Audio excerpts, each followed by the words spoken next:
আসসালামু আলাইকুম রহমতুল্লাহ। পুরো বাংলাদেশে মুক্তিযুদ্ধের ভাতা নেওয়ার লোকের একসময় অভাব ছিল না। মুক্তিযুদ্ধের ভাতা নিত, কি দাপটের সাথে এলাকায় সরে বেড়াতো মুক্তিযোদ্ধারা সম্মানের সাথে। আমরা দেখেছি, আমরা তাদেরকে রেসপেক্ট করেছি। বিভিন্ন শিক্ষা প্রতিষ্ঠানে, বিভিন্ন অনুষ্ঠানে এই মুক্তিযোদ্ধারা কত সম্মানের সাথে হাজির হতো, উপস্থিত হতো। আর বর্তমানে সেই মুক্তিযোদ্ধাদের গলায় জুতার মালা ঝুলানো হচ্ছে, জুতার বাড়ি দেওয়া হচ্ছে, তাদেরকে অপমান অপদস্থ করা হচ্ছে, তাদেরকে ডেকে বসিয়ে সেই মুক্তিযুদ্ধ বিরোধী বক্তব্যই দেওয়া হচ্ছে। কিন্তু মুক্তিযোদ্ধারা মুখে কুলুপ দিয়ে বসে আছে। একমাত্র বাংলাদেশে মুক্তিযোদ্ধা বেঁচে আছেন অ্যাডভোকেট ফজলুর রহমান। উনি শুধুমাত্র বেঁচে আছেন যে সেই ৭১-এ রক্তক্ষয়ী ৯ মাস যুদ্ধের পরে যে দেশ অর্জিত হয়েছিল, দেশ স্বাধীনতা অর্জন করেছিল, যে বিজয় ছিনিয়ে নিয়ে এসেছিল, সেই দেশে যে সংবিধান রচিত হয়েছিল, সেই সংবিধানকে ছুঁড়ে ফেলতে চায়, সেই সংবিধানকে কবর দিতে চায়। বাংলাদেশের একজন মুক্তিযোদ্ধাও কোনো প্রতিবাদ করে না। এদের যে ভাতা দেওয়া হয়, আমার মনে হয় এই ভাতা দেওয়া বন্ধ করে দেওয়া উচিত। এই যে এবং একমাত্র অ্যাডভোকেট ফজলুর রহমান উনি প্রতিবাদ করে যাচ্ছেন, নিরবচ্ছিন্ন প্রতিবাদ করে যাচ্ছেন।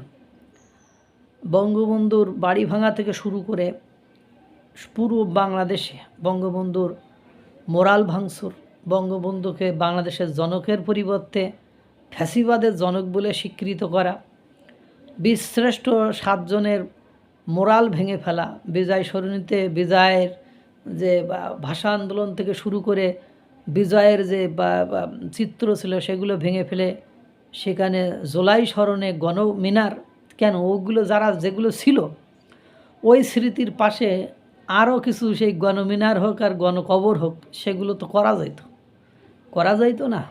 ওগুলো ভাঙা মানে কি? মুক্তিযুদ্ধ স্মৃতিকে মুছে ফেলার আপ্রাণ চেষ্টা।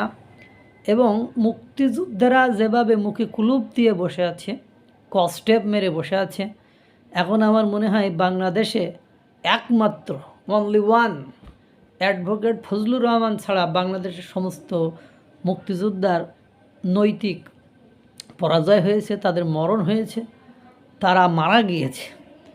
এখন এইসব লোকগুলোর এখন আর কোনো বিবৃতি বর্ণনায় বা কোনো জায়গায় এদের আর পাওয়া যায় না। এরা এত ভয় করে। মুক্তিযুদ্ধের সময় তাদের সেই যে বীরত্ব গাথা, তাদের যে কাহিনিগুলো আমরা পড়েছি জীবনে তোয়াক্কা না করে, আজ বৃদ্ধ বয়সে এসে যারা মুক্তিযোদ্ধা করেছে তাদের অধিকাংশ ৭০ আপ বয়স, ৬৫ আপ বয়স। তাদের এক কথায় বলতে গেলে এক পা দৌড়ে আর এক পা গড়ে।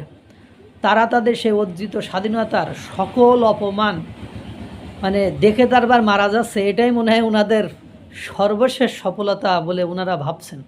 অ্যাডভোকেট ফজলুর রহমান জীবন বাজি রেখে সংবিধানকে ছুঁড়ে ফেলার যে বিরোধিতা করছে, যে সে যারা করছে তাদেরকে বলছে এখনও মুক্তিযোদ্ধারা মরে নাই।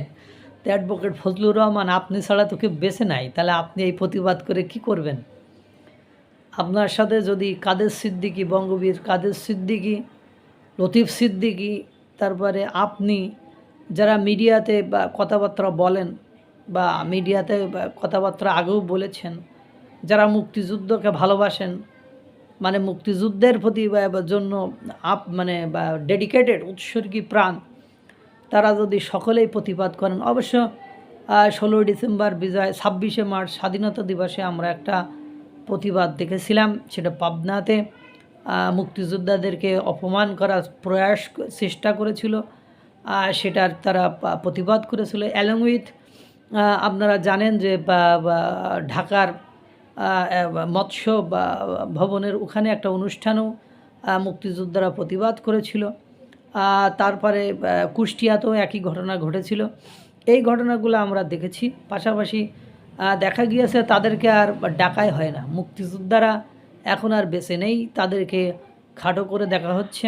একসময় এক লেখক বলেছিলেন, একসময় মুক্তিযোদ্ধারা মাঝে মাঝে রাজাকার হয়, কিন্তু রাজাকাররা সবসময় রাজাকারই থাকে। বাংলাদেশের বুকে একসময় রাজাকার মুক্তিযোদ্ধারাই রাজাকারের ভূমিকায় চলে যাবে এবং রাজাকাররাই তাদেরকে মানে এই মুক্তিযুদ্ধ করার জন্য হয়তো বা ফাঁসিতে ঝোলাবে। তো বর্তমান সময়ে এসে মুক্তিযোদ্ধারা যেভাবে মুখে কুলুপ দিয়ে বসে আছে, যেভাবে হাজতে যাওয়ার ভয়ে, জেলে যাওয়ার ভয়ে মুখের মানে কথা বলে না, অ্যাডভোকেট ফজলুর রহমান ব্যতীত আর সকলেই যেন মনে হয় মুক্তিযোদ্ধারা মারা গিয়েছে। তো এগুলো না করে দয়া করে যেগুলো দরকার সেটার প্রতিবাদ করেন। আমরা বৈষম্যহীন সমাজ চাই, আমরা একটা সুন্দর দেশ চাই, যে দেশে কোনো বৈষম্য থাকবে না, অনিয়ম অত্যাচার থাকবে না, যেখানে সবাইকে মূল্যায়ন করা হবে। ৭১কে খাটো করে যেখানে ২৪কে উপরে তোলার আপ্রাণ যে প্রচেষ্টা অব্যাহত রেখেছে সেটা কখনো মেনে নেওয়া যাবে না। মুক্তিযোদ্ধাকে সম্মান করেই, মুক্তিযোদ্ধাকে ভালোবেসেই ২৪কে স্থান দিতে হবে। এই ধরনের কথা আপনারা বলতে পারেন না। আপনাদের যে বীরত্বগাথা শুনেছি সেগুলো আমার মনে হচ্ছে ভাড়ের ভবানী বা এগুলো ওই কাল্পনিক গল্প টল্প এরকম কিছু একটা হবে। নইলে আপনাদের আর হারানোর কি ভয় আছে? আপনাদের আছেই বা কি? আর কয়দিনই বা বাঁচবেন? আপনারা আপনাদের এই অপমান, আপনাদের নেতার অপমান, আপনারা যার ডাকে, যার নামে স্লোগান দিয়ে যুদ্ধ করেছেন তার অপমান আপনারা সহ্য করে বেঁচে আছেন। বেঁচে থাকা না থাকা সমান। অ্যাডভোকেট ফজলুর রহমান বলেছে, আমি বেঁচে থাকি আর মরে যাই আমি প্রতিবাদ করে যাবই। ওই অ্যাডভোকেট ফজলুর রহমানই সত্যিকার অর্থে বীর মুক্তিযোদ্ধা। আমরা এই দেখছি এবং আপনারা জানেন যে 5ই আগস্টের পরে 16ই ডিসেম্বর, 21শে ফেব্রুয়ারি এবং 26শে মার্চ উদযাপন নিয়ে বাংলাদেশে কত রকম কাহিনী হয়েছে। ইভেন 26শে মার্চে তোপধ্বনি কুচকাওয়াজ এটা পর্যন্ত আয়োজিত হয়নি, তখনও তারা মুখ খুলেনি।